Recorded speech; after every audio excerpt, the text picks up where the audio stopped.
Another 5-minute mystery. See if you can solve the case before the end of the program. Well, Alice, one more block and you'll behold the Brooks household. 2 whole years, Jim. It just doesn't seem possible it's been so long. You and Dorothy married and with a place of your own. It's true, all right. Only too bad you haven't taken advantage of the old Brooks hospitality sooner. Well, I'm here now, and I intend on having a perfectly wonderful time. Now, here we are. Oh, what a charming place this is. Dorothy's probably on needles and pins waiting for me to get you here.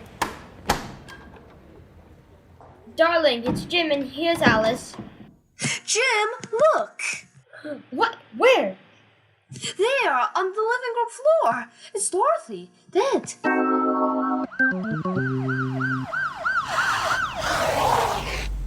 Mr. Brooks, I'm afraid you and Miss Manning will have to submit to some routine questions. I'll be happy to help in any way I can, Inspector. Thank you, Miss Manning.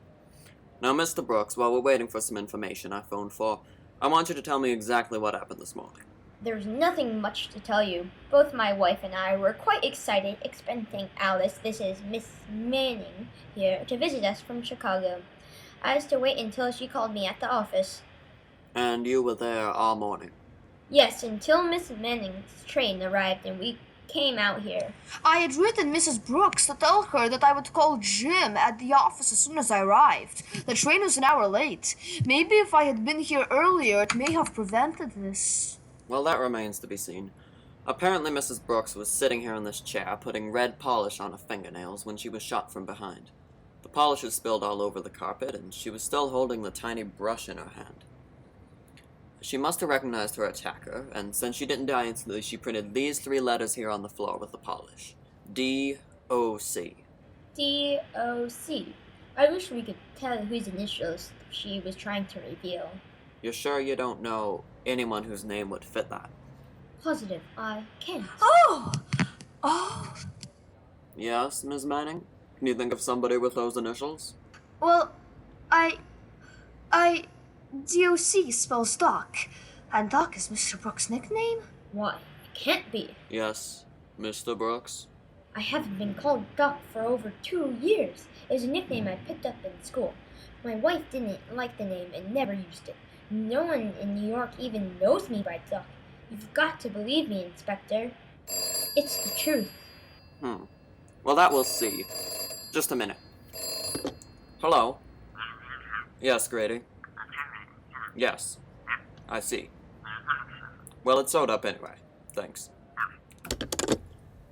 Well, you'll both be happy to know our little murder is solved. Oh, then it was Doc after all? No, Miss Manning, it wasn't Doc. I'm arresting you, Miss Manning, for the murder of Dorothy Brooks.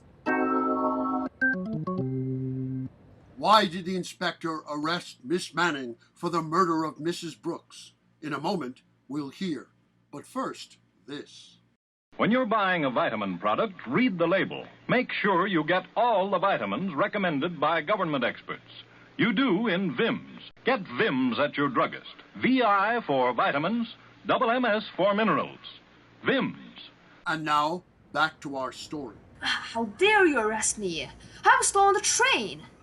Your train wasn't late, Miss Manning. That phone call just verified the fact. You came out here, murdered Mrs. Brooks, returned to the station, and called Mr. Brooks to pick you up.